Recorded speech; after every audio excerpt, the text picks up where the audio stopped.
The crystal vase shattered against the marble floor. "Your brat touched my son's toy." Victoria Ashford's voice cut through the mansion like a knife. "Get her out of my sight before I call security!"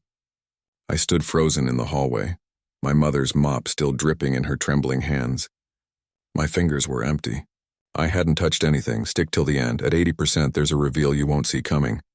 And don't forget to subscribe to our channel for more interesting stories like this. My name is Emma Torres. I'm 17 years old. Every day after school, I come to the Ashford mansion. Not as a guest.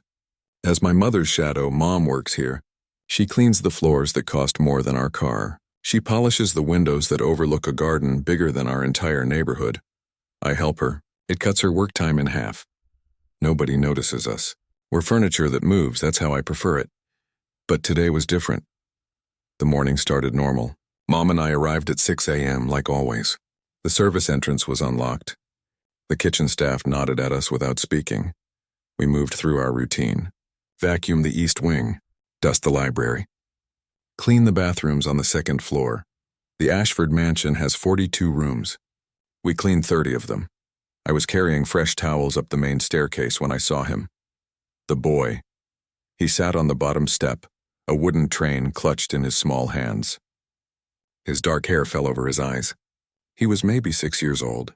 Maybe 7. He looked up at me. I smiled. He didn't smile back. Just stared.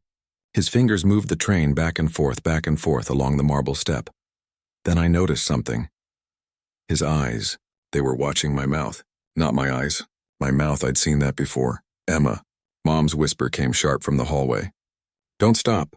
Keep moving." I climbed past him, but I glanced back. The boy was still staring at where I'd been, still moving that train, back and forth. Back and forth. Something about him made my chest ache. 2 hours later, the screaming started. We were in the study.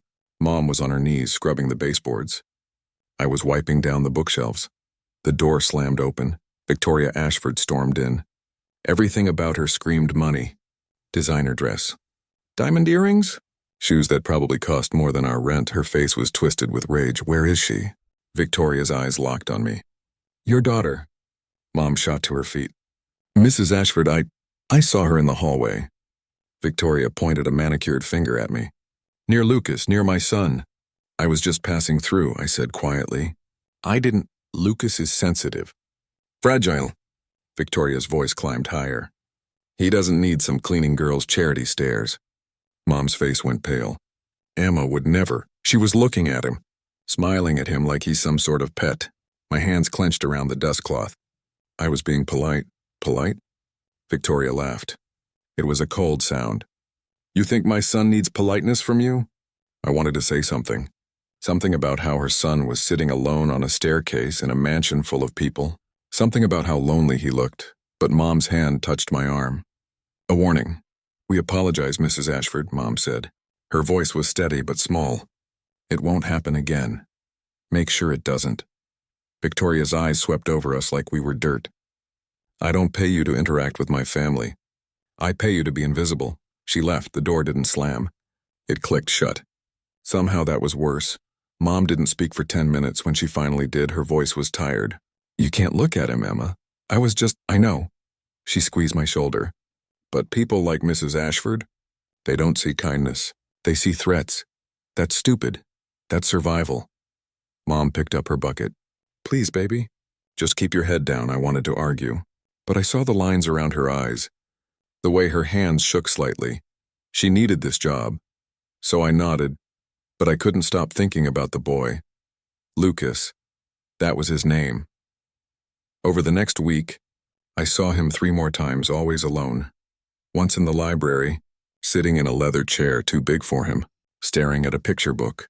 Once in the garden, crouched by the fountain, touching the water with one finger. Once in the hallway again, standing by a window, watching the gardeners work outside. He never made a sound, not once. Other staff walked past him like he was invisible too. The cook, the driver, even the nanny, a thin woman with tired eyes who spent most of her time on her phone. Nobody talked to him. Nobody tried, and every time I saw him, I saw the same thing. His eyes tracking mouths, his hands always moving, his body language screaming loneliness. I knew what it meant, but I kept my promise to Mom. I kept my head down. I kept moving, until the day with the vase. It was a Thursday afternoon. Mom was cleaning the master bedroom. I was in the hall outside organizing the linen closet. I heard footsteps. Small ones. Lucas appeared around the corner. He was holding that same wooden train. His eyes were red. His cheeks were wet. He'd been crying. My heart cracked a little. He walked past me without seeing me. Or maybe he saw me and didn't care. He was in his own world. Then he stopped, right in front of a small table. On the table sat a crystal vase. It was ugly. Too many sharp edges, but it probably cost thousands of dollars. Lucas reached out. Not to grab. Just to touch. His train slipped from his other hand. It clattered to the floor. The sound was loud in the quiet hallway. Lucas flinched. He spun around, his eyes wide with panic. He didn't see the vase behind him. His elbow hit it. Time slowed down. The vase teetered, tipped, fell. I lunged forward. My hand reached out, but I was too far.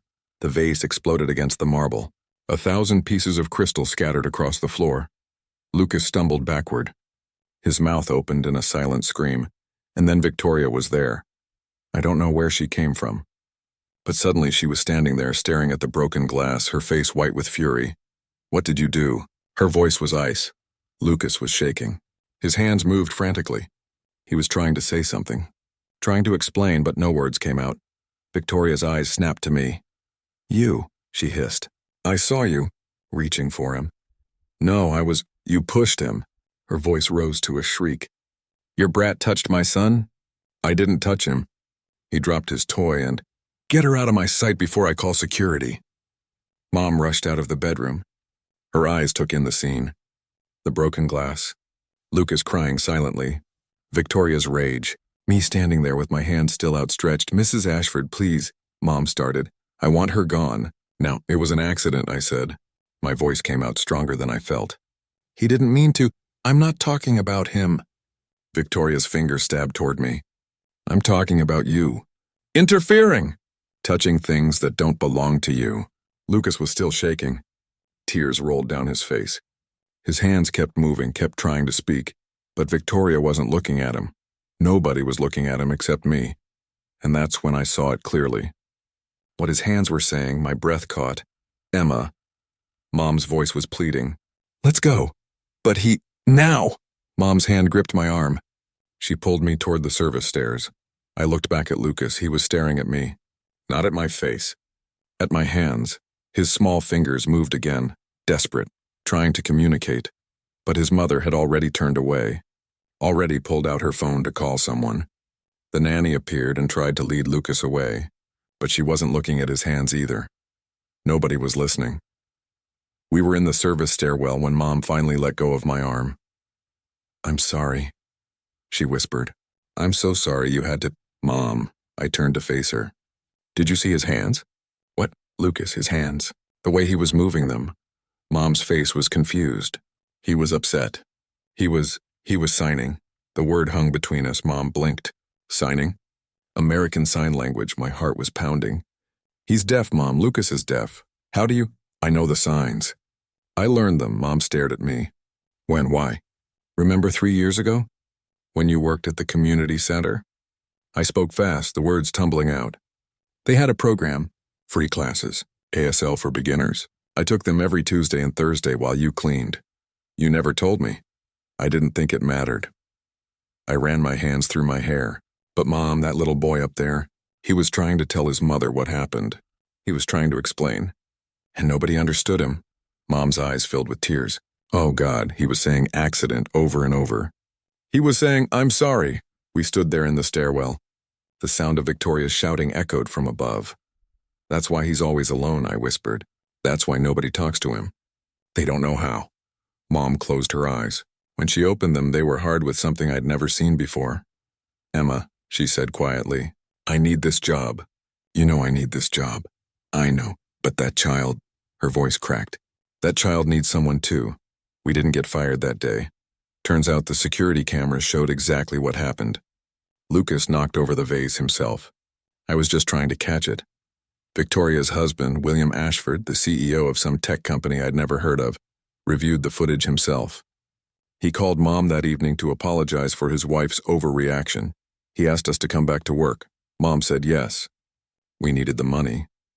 But something had changed in me. I couldn't stop thinking about Lucas, about his silent tears, about his hands speaking words nobody heard, about the loneliness in his eyes. That night, I pulled out my old ASL textbook. The pages were worn. I'd gone through them dozens of times 3 years ago, practicing until my fingers ached. I thought I'd never use it. I was wrong. The next Monday, we returned to the mansion. Victoria didn't speak to us. She didn't even look at us. She just left a list of rooms to clean and disappeared into her home office. Fine by me. I worked fast that morning. Mom noticed. You okay? She asked as we dusted the library. Yeah. I glanced at the door. I'm keeping my eyes open. For what? I didn't answer, but she knew. I found Lucas at noon. He was in the conservatory. It was a glass room on the east side of the mansion, filled with plants and soft light. He sat on a cushioned bench, his wooden train beside him. He was staring at a butterfly. It had landed on a leaf near his shoulder. Orange and black wings. They opened and closed slowly. Lucas's face was soft, peaceful. I stood in the doorway. I didn't move, didn't make a sound, but he felt something. Maybe vibrations from my footsteps. Maybe just instinct. He turned. Our eyes met. I raised my hand slowly, carefully. My fingers formed the sign, one I'd practiced 1,000 times but never used in real life. Hello. Lucas's eyes went wide. His mouth opened, closed. Then, slowly, his small hand rose, his fingers moved. Hello. He signed it back to me, and something in my chest broke open. For 10 seconds, we just stared at each other. Then Lucas signed something else, fast, his little fingers stumbling over the shapes. You can talk to me, I nodded. My hands moved carefully, making sure each sign was clear. Yes, I can talk to you. His face transformed. The loneliness disappeared. For the first time since I'd seen him, he smiled. It was the most beautiful smile I'd ever seen.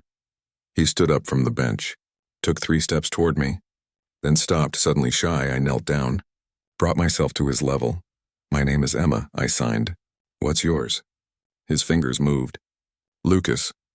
It's nice to meet you, Lucas. Nice. Meet you.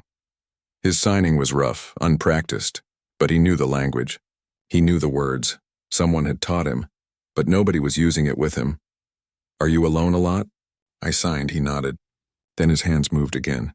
People don't see me. Those words hit me like a punch. I see you. I signed. His eyes filled with tears, but they weren't sad tears this time. He stepped forward and hugged me. I wrapped my arms around this small, lonely boy and held him while he cried silently into my shoulder. Emma? Mom's voice came from the hallway. I pulled back from Lucas quickly. Wipe my eyes. I'm here, I called. Mom appeared in the doorway. She saw me kneeling, saw Lucas standing close. Her face went tight with worry. Is everything? Then she saw my hands, still held in position, still mid-sign. She saw Lucas's hands too. Moving, responding, understanding dawned on her face. Oh, she breathed. Lucas looked at my mom, then at me, then back at my mom. He signed something. Is she your mom? I nodded. He turned to my mom, raised his hand. Signed carefully. Hello? Mom's eyes filled with tears. She didn't know ASL, couldn't sign back, but she understood what she was seeing. Communication, connection, someone finally talking to her son. She knelt down beside me, looked at Lucas, and smiled the warmest smile I'd ever seen from her. She pointed to herself. Maria. She said it slowly, clearly, so he could see her mouth. Lucas's face lit up. He pointed to himself. His mouth formed the word without sound. Lucas, Mom nodded. Lucas. He grinned. For 5 minutes, the 3 of us stayed there. Me signing. Lucas responding. Mom watching with tears streaming down her face. It was the first real conversation Lucas had probably had in months. Maybe years. What are you doing? The voice was sharp, cold. We all turned. Victoria stood in the doorway. Her arms were crossed. Her face was stone. Mrs. Ashford, Mom stood quickly. We were just bothering my son. Victoria's eyes locked on me. I thought I made myself clear. She wasn't bothering him, Mom said. I can see what she was doing. Victoria stepped into the room. Lucas, come here. Lucas didn't move. Victoria's face tightened. Lucas now. He still didn't move. His eyes stayed on me. Victoria grabbed his arm, pulled him toward her. Lucas's face crumpled. His hands started moving frantically, but Victoria wasn't watching. She never watched. You two need to leave, she said. Clearly, you can't follow simple instructions. We weren't doing anything wrong, I said. My voice came out harder than I meant it to. Excuse me. He was alone. I was keeping him company. He doesn't need company from you. Victoria's voice dripped with contempt. He has a nanny. He has tutors. He has everything he needs. Except someone who listens to him. The words were out before I could stop them. The room went silent. Victoria's face turned red. What did you just say to me? Mom grabbed my arm. Emma, don't, but I couldn't stop, not now. Not when Lucas was standing there, his hands still moving, still trying to speak, and his own mother wouldn't look. He's signing, I said, right now. He's trying to tell you something. But you won't look at his hands. Victoria glanced down at Lucas, at his moving fingers, then back at me. That's none of your concern. He's deaf, I said. I know what my son needs. Victoria's voice rose to a shout. And he doesn't need some maid's daughter pretending to understand him. Lucas flinched at the volume. His hands dropped.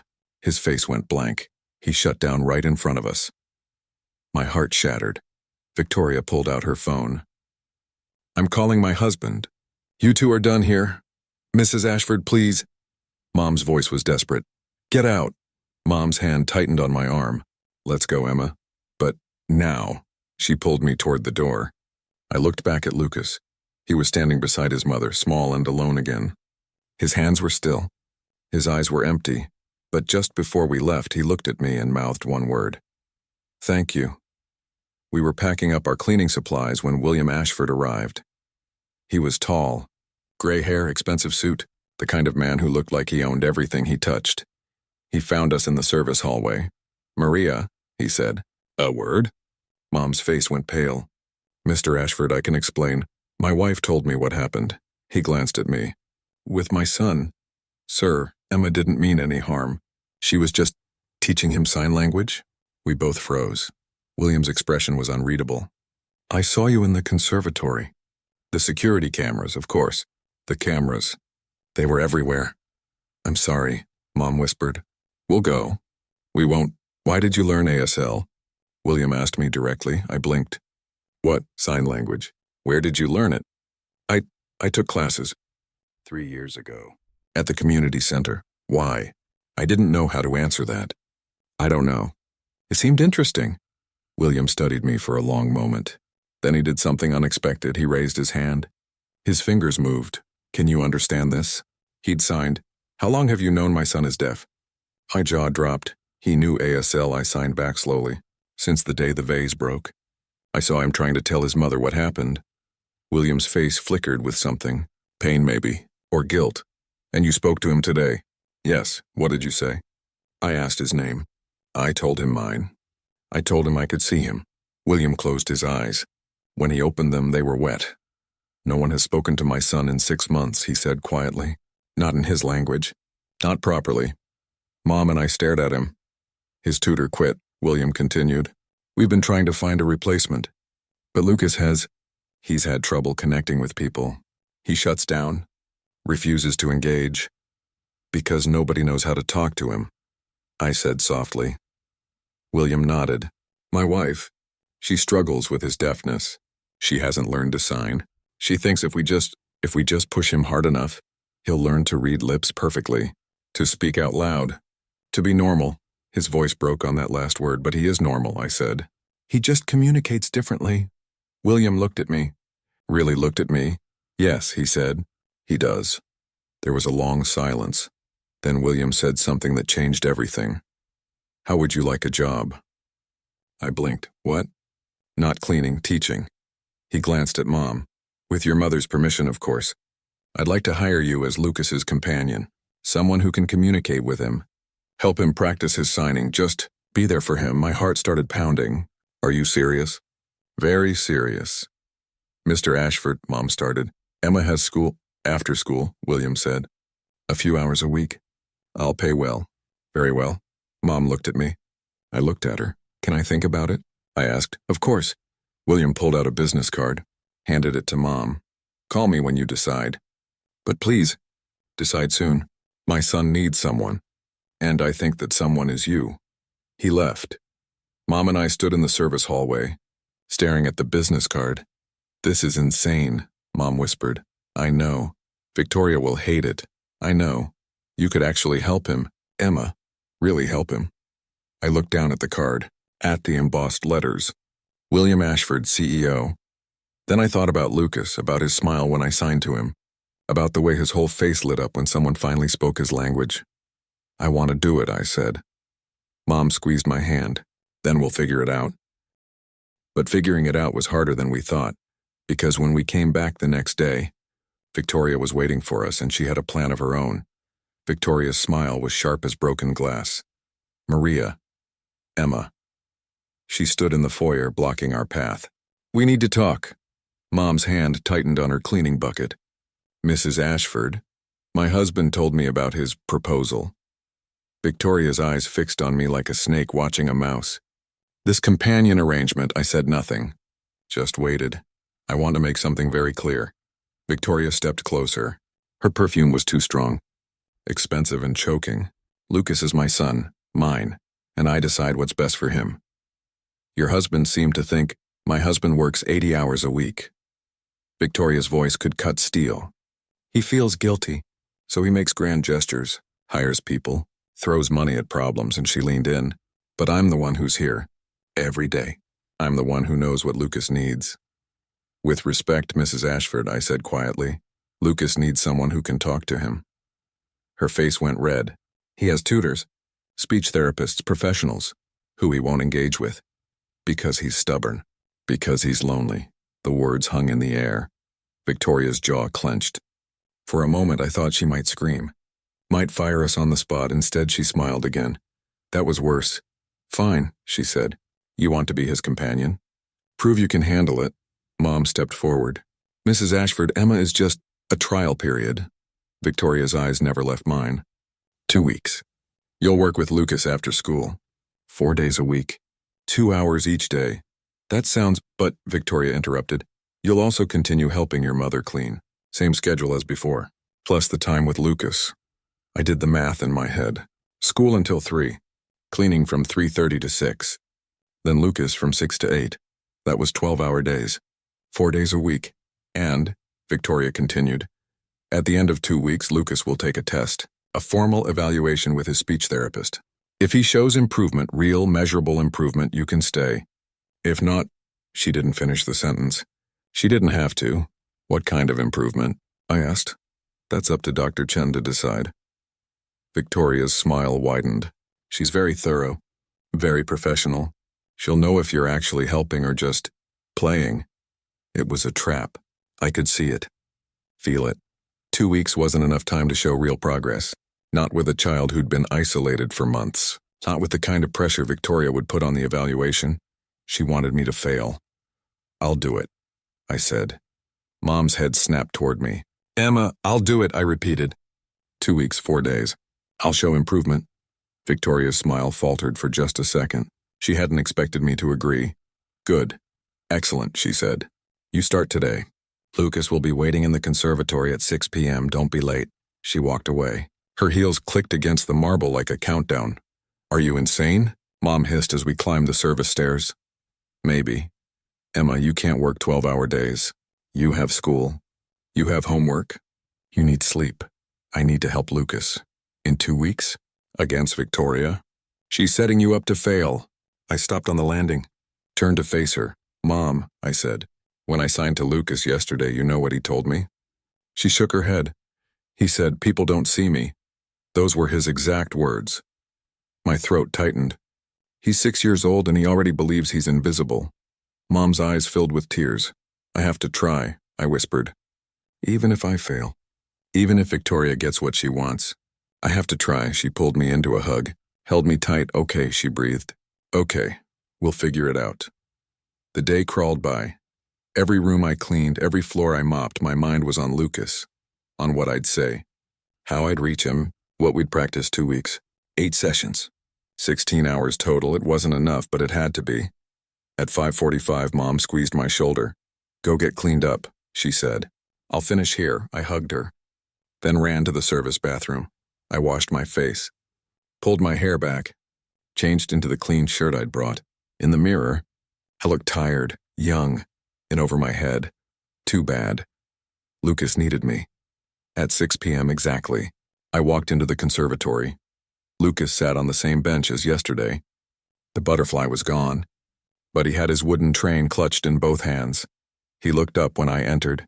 His face was carefully blank, guarded, like he was afraid to hope. I knelt down in front of him, raised my hands. Hello, Lucas. For 3 seconds he just stared. Then slowly his hands moved. Hello, Emma. I smiled. Are you ready to practice? He nodded. His fingers moved again. What? Practice? Talking. In sign language. So you can tell people things. So they can understand you. His eyes widened. Really? Really. He set down his train carefully, turned his whole body toward me. His hands lifted, eager. I want, learn. My heart swelled. Then let's start. The first session was simple. I taught him the alphabet. He already knew most of it. Someone had taught him the basics, but his finger spelling was slow, uncertain. We practiced each letter. A through Z, over and over. Good, I signed. Now spell your name. His little fingers moved. Lucas, perfect. Now spell mine, Emma. Excellent. His face glowed with pride. We moved to simple words. Colors, numbers, family words. Mother. I showed him the sign. He copied it. Then his hands dropped. His face went sad. What's wrong? I signed. Mother. Doesn't sign. The words hit me hard. I know. I signed. But that doesn't mean you can't. You can sign to her. Even if she doesn't sign back. She'll see you trying. He looked uncertain. Can you show me the sign for I love you? I asked. He nodded. His small hand made the gesture.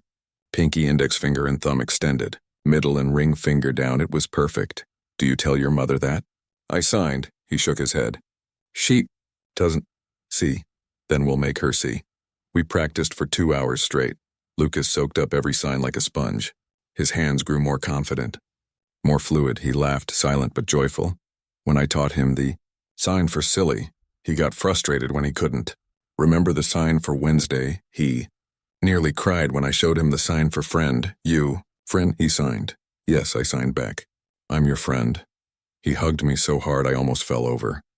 At 8 p.m. the door opened. William Ashford stepped in. He looked exhausted. Tie loosened. Jacket over one arm. He saw us on the floor. Saw Lucas's hands moving. Saw my hands responding. His face crumpled with emotion. Lucas noticed his father. Jumped up, ran to him. Dad!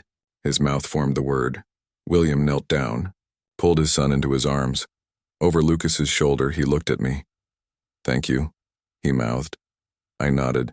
I met with Lucas 4 more times that first week. Each session was 2 hours. Each session he learned more. Opened up more. He told me about his favorite color. Blue. He told me about his train. It was his grandfather's.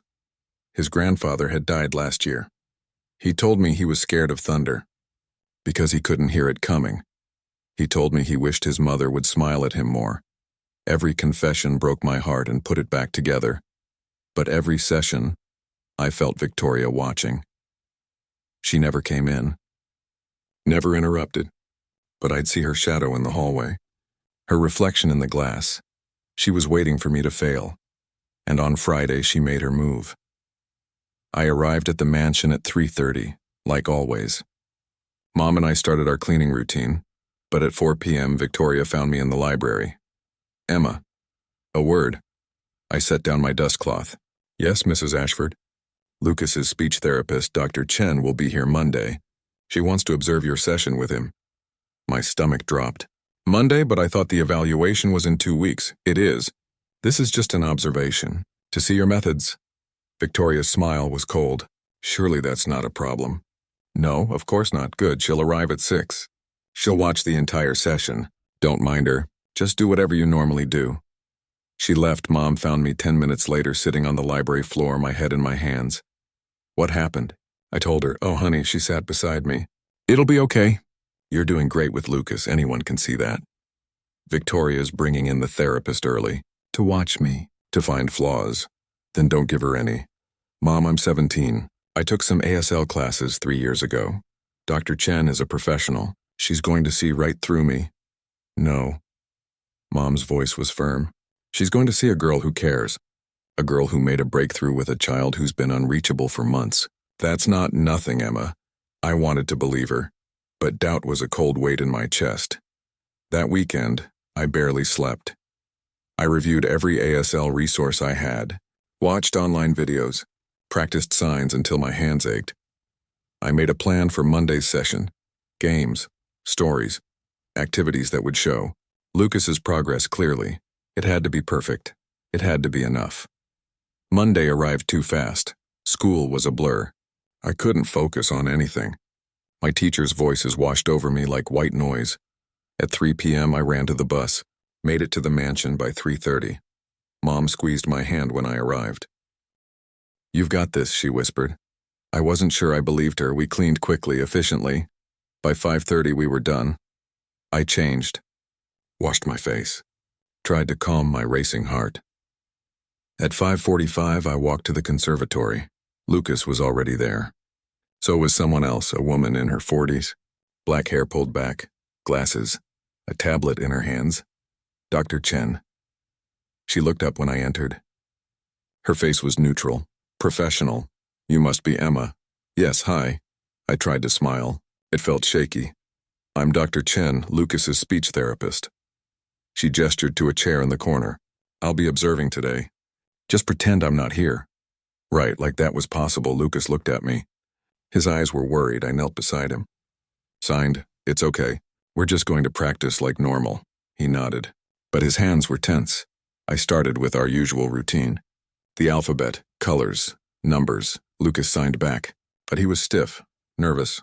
Dr. Chen scribbled notes on her tablet. Let's play a game. I signed to Lucas.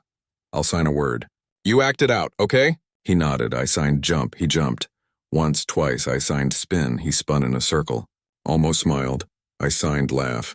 He hesitated, then mimed laughing, his shoulders shaking, his mouth wide. He still didn't make a sound. But the joy was there. I grinned. Perfect. Behind us, Dr. Chen wrote something down. We practiced for an hour. Stories, conversation. Lucas told me about his day.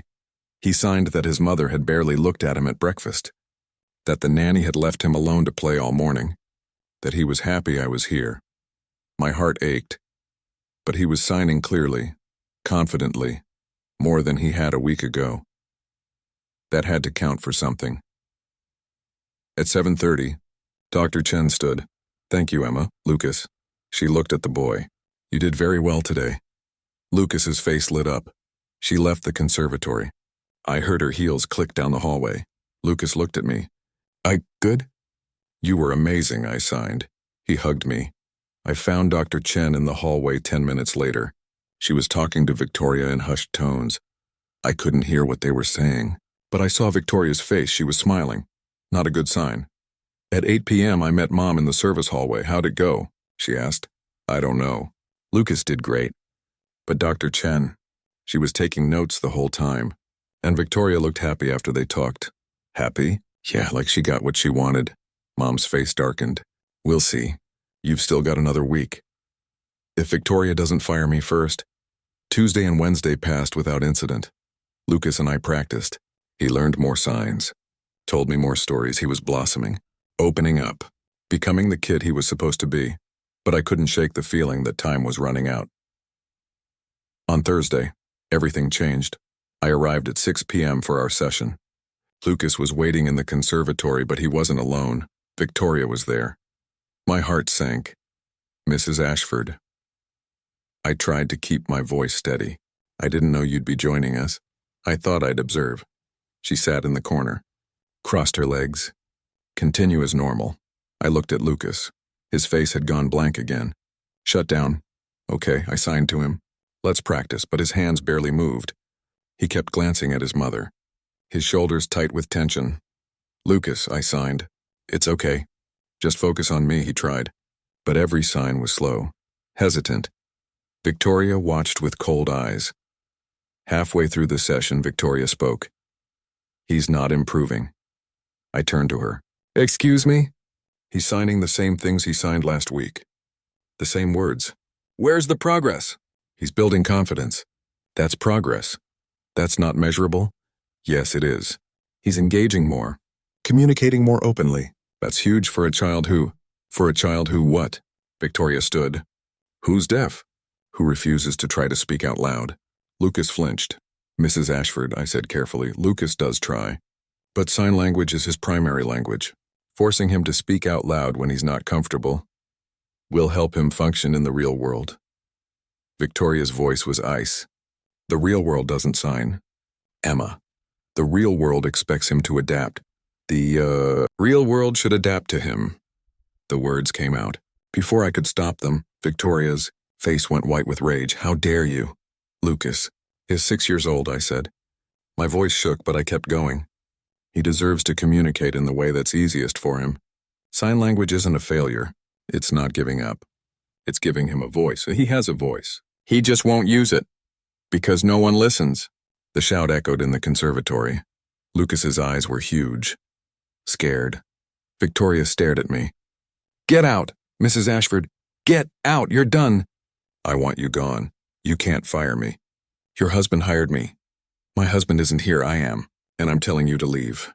I looked at Lucas. He was crying, silent tears streaming down his face. His hands moved frantically. Don't go. Please, don't go. My heart shattered. I'm sorry, I signed to him. I'm so sorry. Now, Victoria hissed. I left.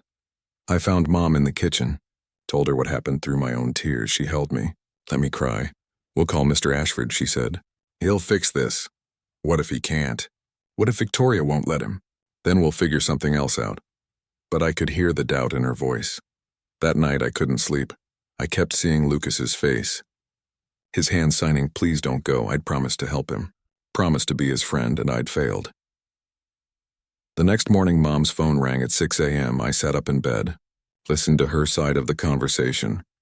Yes, Mr. Ashford, yes, I understand. Are you sure? Okay, thank you. She hung up, looked at me.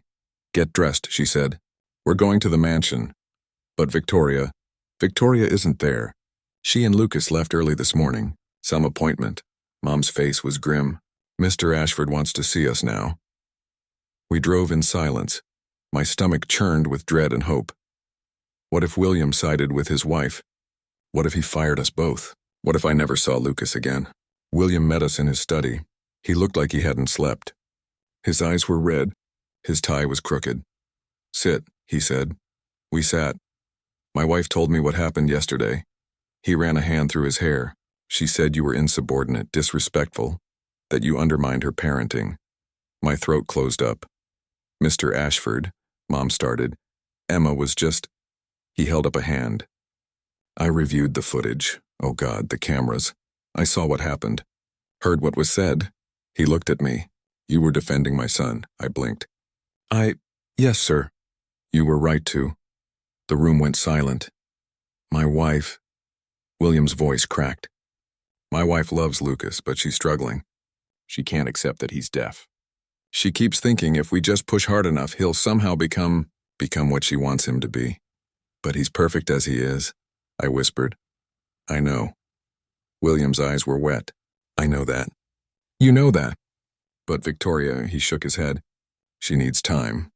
And therapy. And maybe a wake-up call. What does that mean? Mom asked. William looked at both of us. It means I'm not firing you. It means you're going to continue working with Lucas, not here. Victoria won't allow it, but he paused. What if Lucas came to you? I stared. What? There's a community center near your neighborhood. They have rooms available, quiet spaces. He leaned forward. What if you worked with Lucas there?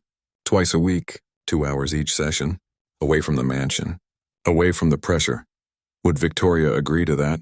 She doesn't have to. I'm his father. I make decisions too. His voice was steel. And I've decided my son needs you.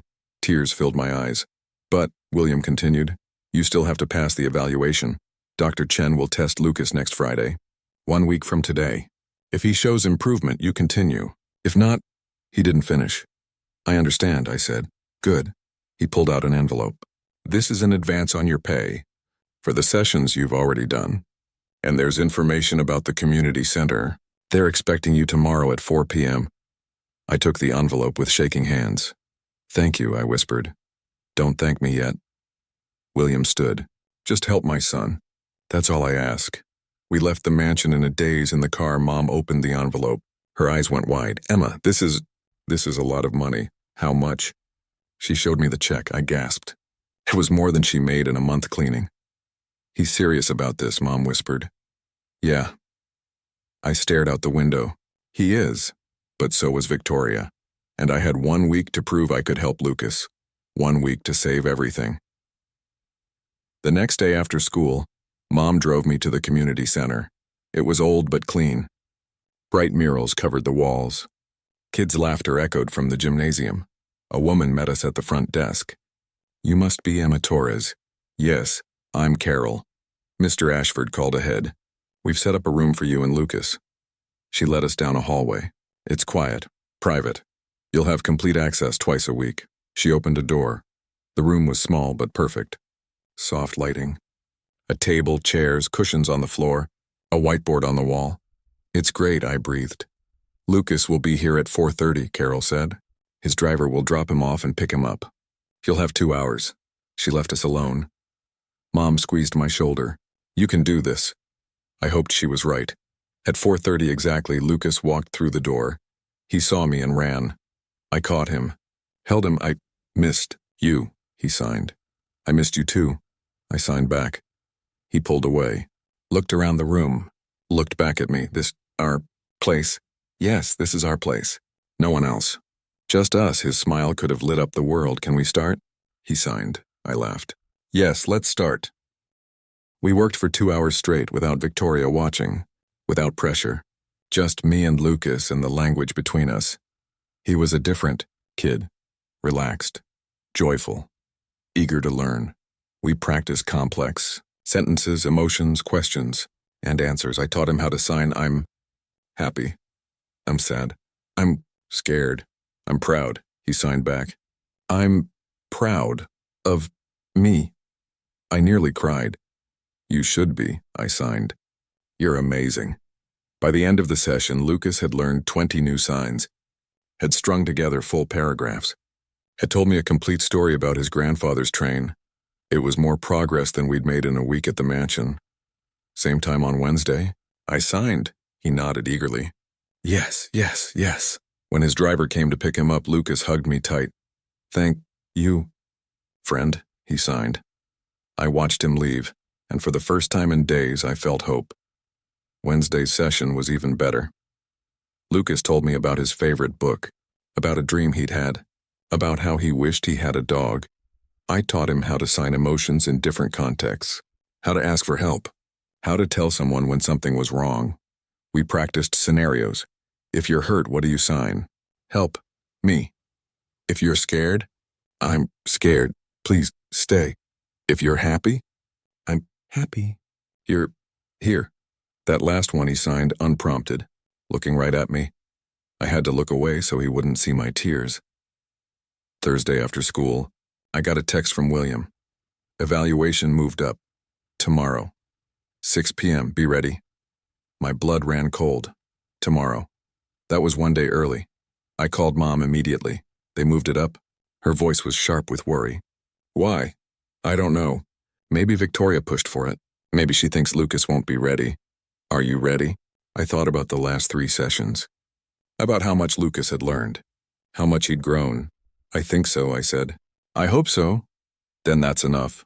Friday crawled by like molasses. Every class felt like a year. Every minute dragged. At 3 p.m. I ran to the bus. At 3:30 I was home. I changed. Reviewed my notes. Practiced signs in the mirror.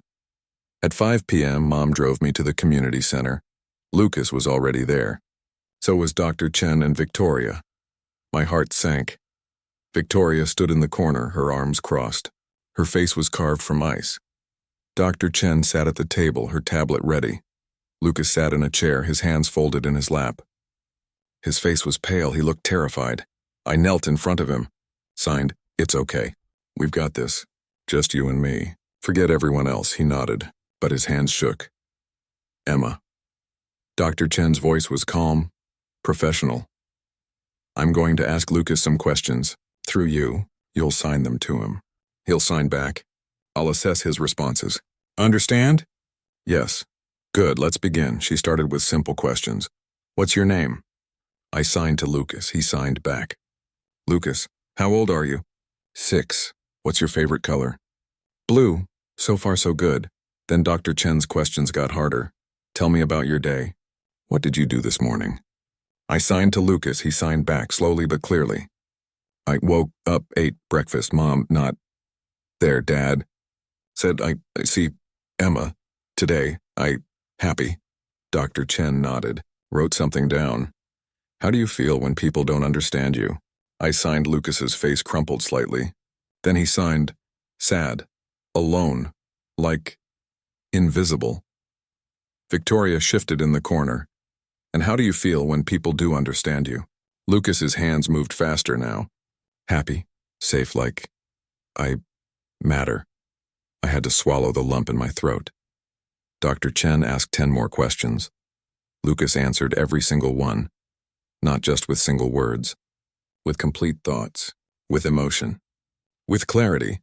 He told her about his grandfather's train, about his fear of thunderstorms, about his wish for a dog. He signed, "I want people see me." And then at the very end, Dr. Chen asked one final question. "Lucas, do you feel like Emma helps you?" He looked at me. Then at Dr. Chen, his hands moved. "Emma, my friend. She listens. She sees me. She makes me feel not alone." He paused, then signed one more thing. "I love her." I broke. Tears streamed down my face. I signed back, "I love you too." Dr. Chen set down her tablet. "Thank you, Lucas. You did wonderfully." She stood, walked over to Victoria. They spoke in low tones. I couldn't hear what they were saying. But I saw Victoria's face go from smug to shocked to furious. Dr. Chen turned to me. "Emma, can I speak to you privately?" My heart hammered. "Of course." We stepped into the hallway. Dr. Chen closed the door behind us. For a moment, she just looked at me.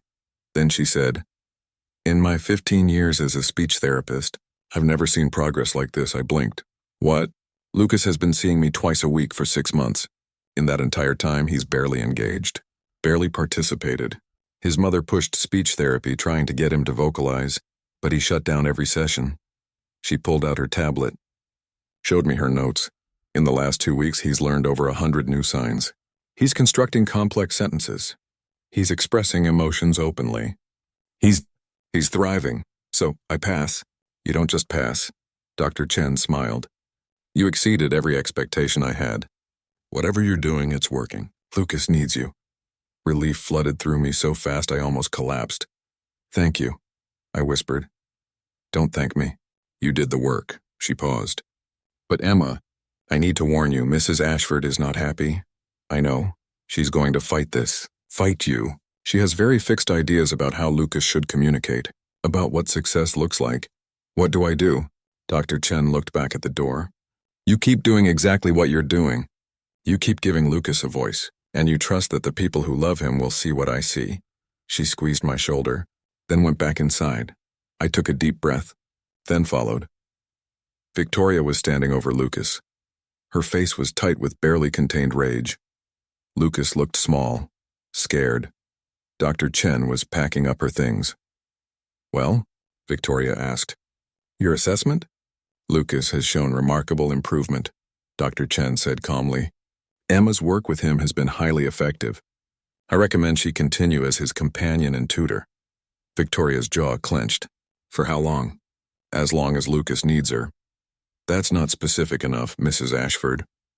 Dr. Chen's voice took on an edge. "Your son has been isolated and struggling.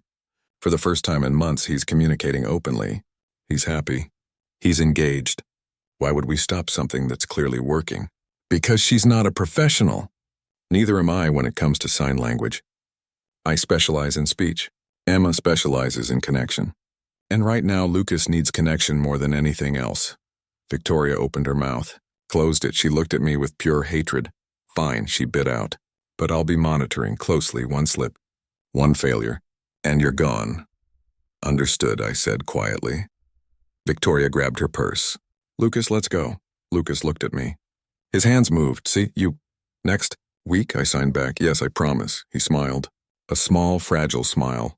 Then Victoria took his hand and pulled him out of the room. Dr. Chen left shortly after. She gave me her card, told me to call if I needed anything. Then I was alone. I sat down on the floor, put my head in my hands and laughed. I'd done it.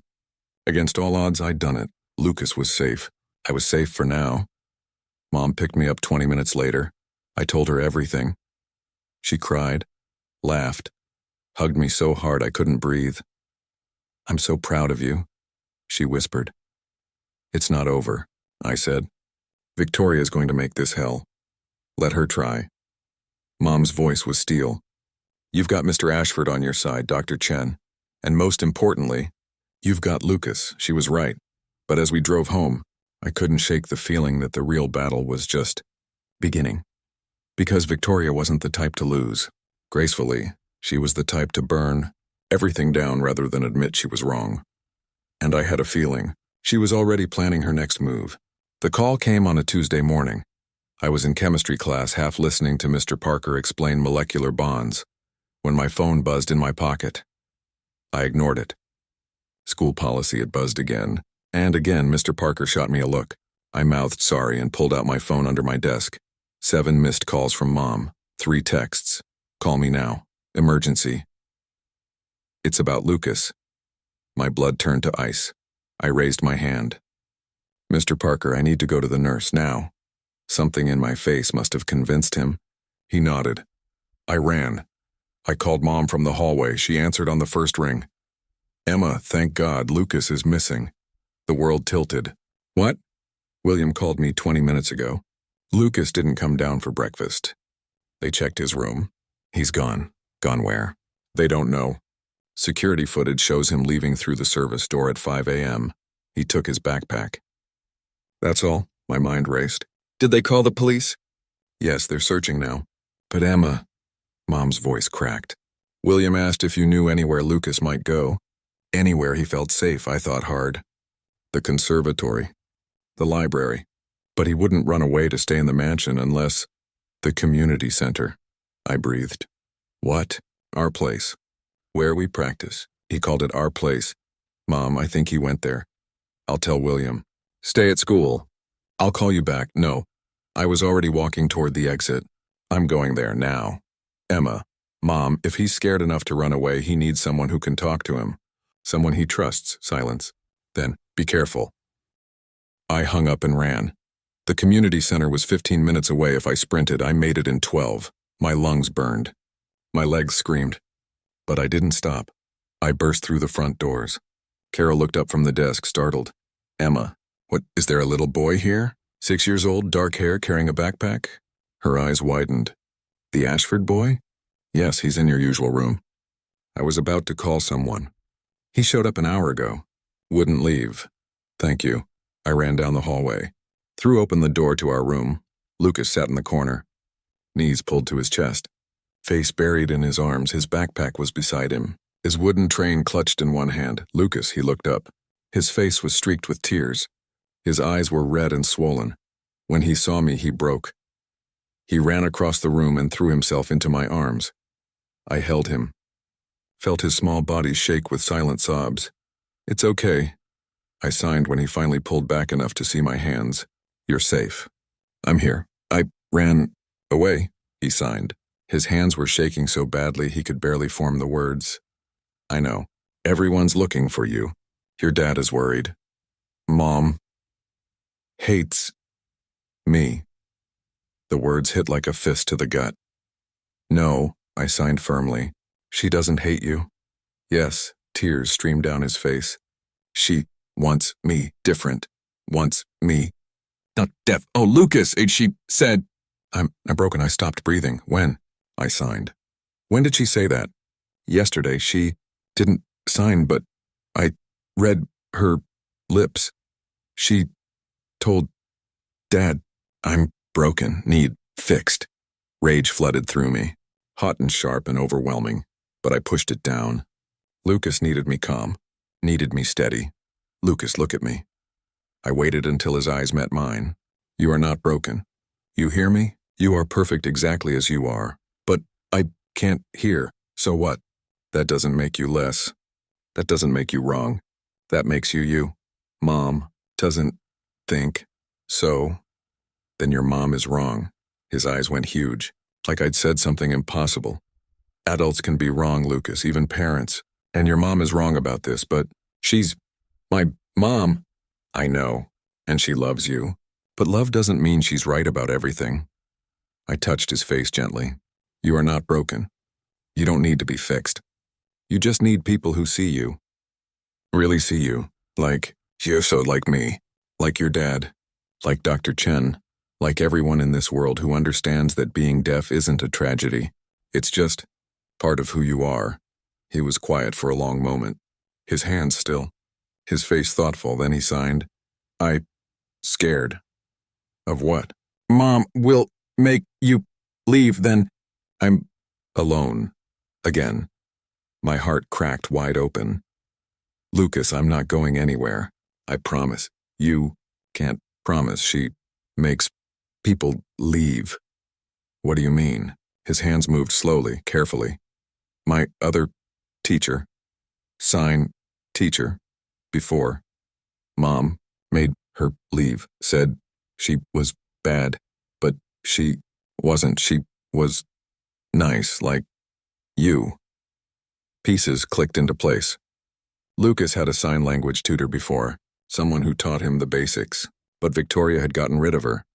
Why did your mom make her leave? She told Dad, I don't need sign, need talk, normal.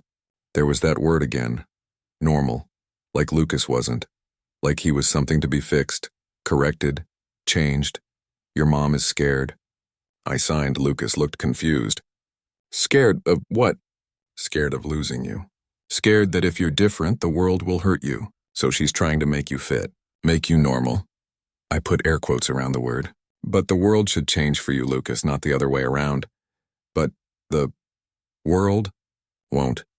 God, he was 6 years old and already knew the world was unfair.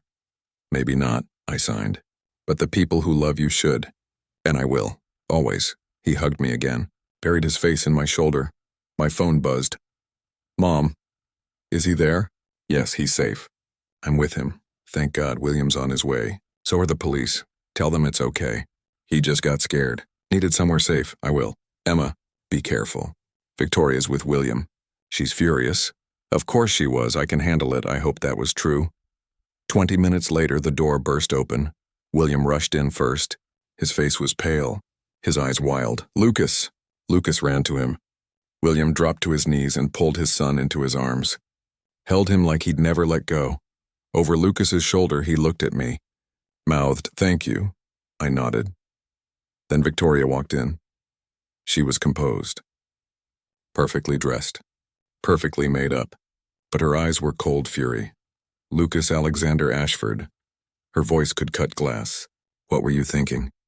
Lucas pulled away from his father, looked at his mother. His hands moved.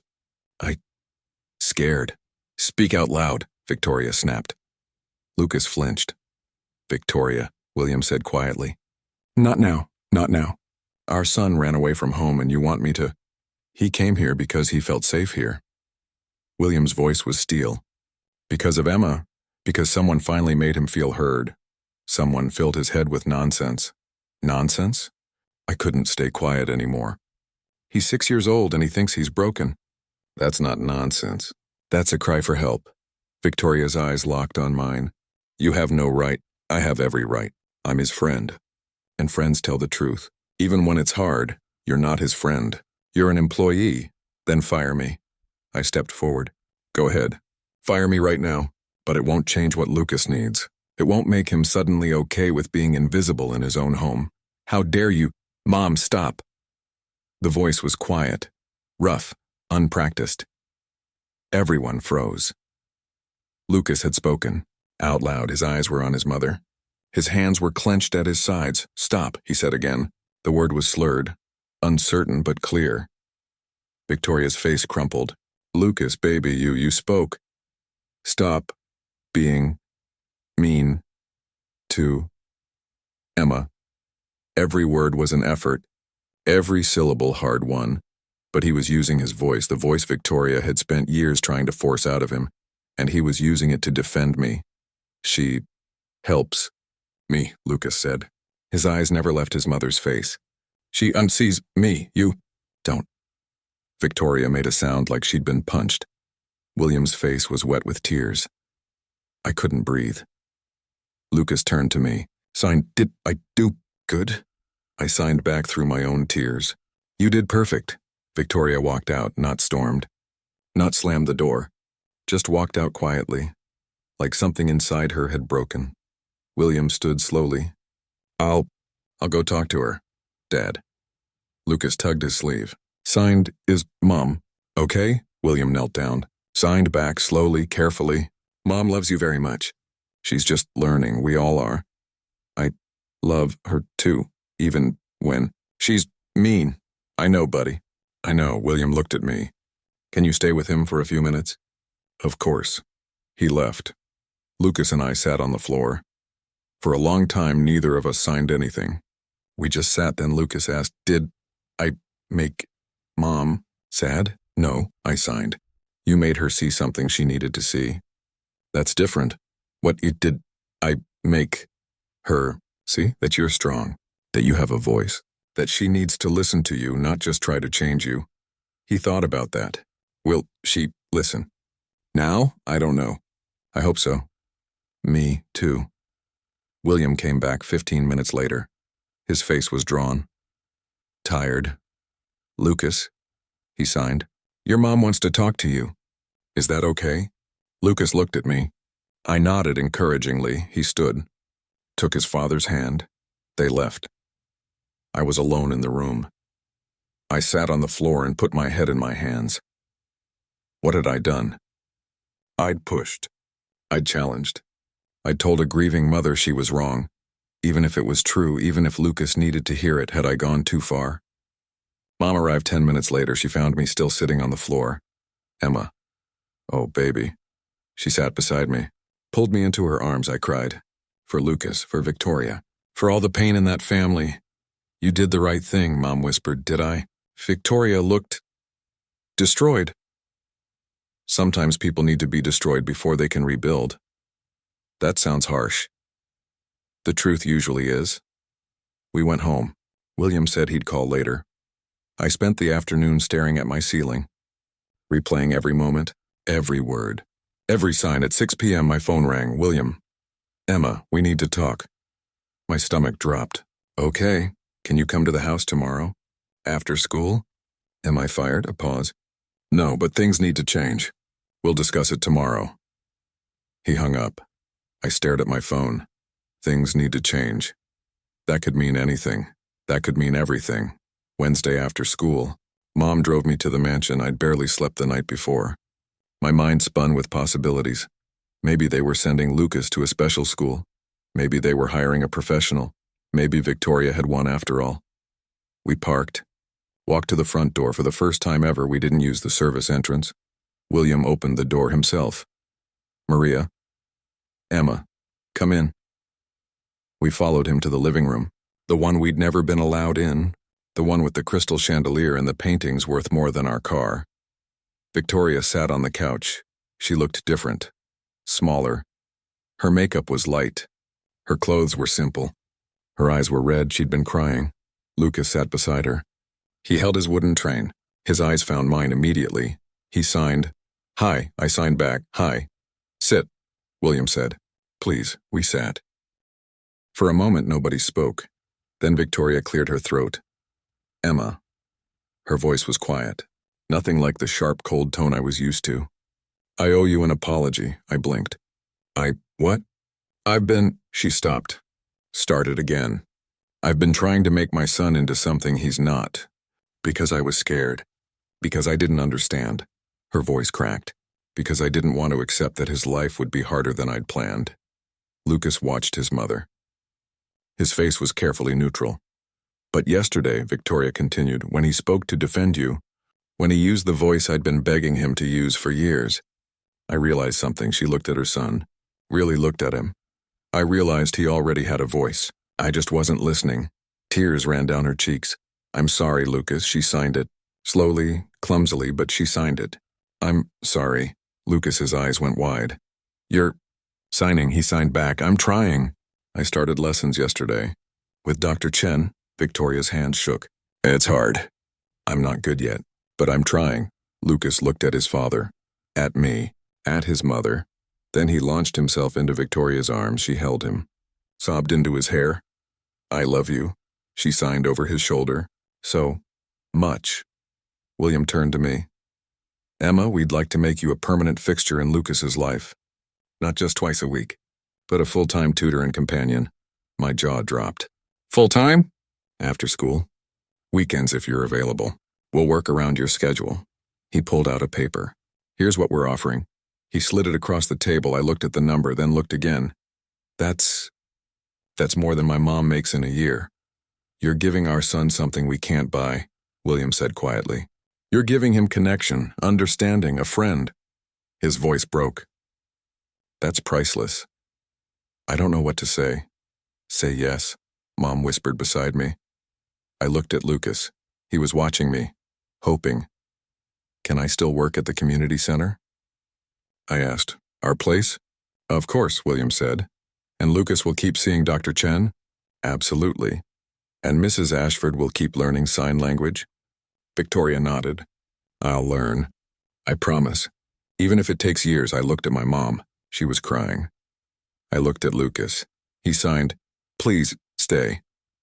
I smiled. Yes, I said. I'll stay. The next 3 months were a blur. I worked with Lucas 5 days a week. 3 at the community center. 2 at the mansion. Victoria sat in on half our sessions, learning, watching, slowly, painfully, starting to communicate with her son. She wasn't perfect. She still pushed too hard sometimes. Still wanted Lucas to catch up to other kids his age, but she was trying. And Lucas saw that. William started leaving work early twice a week, to have dinner with Lucas, to practice signing. The whole family was learning. Together, Lucas blossomed. He laughed more, played more, opened up in ways I'd never seen. He made a friend at the community center. Another deaf kid named Maya. They signed to each other for hours. He asked for a dog. Victoria said no. William said yes. They compromised on a cat. Lucas named him Thunder because he wasn't scared anymore. 4 months after Lucas ran away, William called a family meeting. Victoria, Lucas, me, and Mom, all in the living room. We've made a decision, William said. We're starting a foundation for deaf children and their families to provide resources, education, support. My eyes widened. That's amazing. And we'd like you to be involved, Victoria added. As a youth advisor, someone who can speak to what families need. Me? You understood Lucas when no one else did, Victoria said. You saw what he needed. What we needed, she smiled. Small but real. We need more people like you. The foundation launched 6 months later. It provided free ASL classes to families, scholarships for deaf students, resources for schools. I helped design the youth program, helped interview counselors, helped make sure every child who came through our doors felt seen, felt heard. Lucas was our first ambassador. At 7 years old, he stood in front of news cameras and signed about his story, about being invisible, about finding his voice, about how one person believing in him changed everything. Victoria stood beside him, translating his signs into words, tears streaming down her face. She wasn't perfect, but she was present, and that was enough. I'm 19 now. I'm in college studying deaf education, working toward becoming a certified ASL interpreter. Lucas is 9. He's in a school for deaf and hard of hearing kids. He has friends. He's thriving. He still comes to the community center twice a month. We still practice together, still talk about his day, his dreams, his fears. He told me last week he wants to be a teacher when he grows up. Teach what? I signed, sign language. To hearing people, so no one feels invisible. I hugged him so tight he laughed. You're going to change the world, Lucas. You already did, he signed back. People ask me sometimes how it all started. How a maid's daughter ended up changing a CEO's family. I tell them the truth. It started with seeing, really seeing, a lonely little boy in a mansion full of people. It started with refusing to look away when everyone else did. It started with believing that every person, no matter how small, how different, how broken the world calls them, deserves to be heard. The world told Lucas he needed to change to fit in. But the truth is, the world needed to change to make room for him. That's what I learned in that mansion. From that small boy with the wooden train and the silent tears, that kindness isn't about charity. It's about seeing, really seeing, and refusing to look away. Last month, Victoria asked if I'd come to dinner. Just family. Just us. I sat at their table, not as an employee, not as a tutor, but as a friend, and watched them communicate. William signing about his day. Victoria asking. Lucas about school in sign language. Lucas laughing at his father's terrible puns. A family, imperfect, still learning. But together. After dinner, Victoria pulled me aside. Thank you, she said, signed, for not giving up on us. I didn't do it alone, I signed back. No, but you started it. She smiled. Tears in her eyes. You saw my son when I was too scared to, and you gave me the courage to see him too. We hugged, and I understood something I'd never quite grasped before. Sometimes the people who need help the most aren't the ones everyone's looking at. Sometimes it's the people standing beside them, too proud to ask, too scared to admit they're lost. Victoria hadn't hated Lucas. She'd been terrified for him. Terrified the world would break him the way it breaks everyone who's different.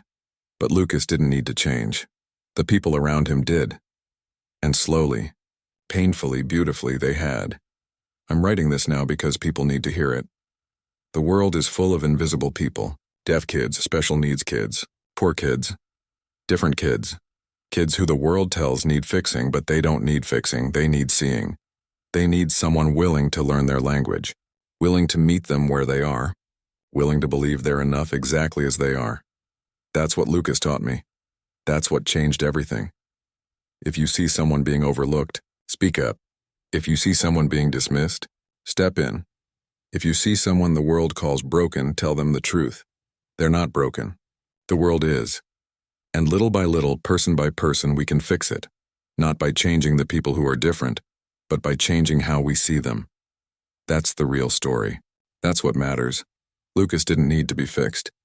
He just needed to be seen, and once someone finally saw him, really saw him, everything changed.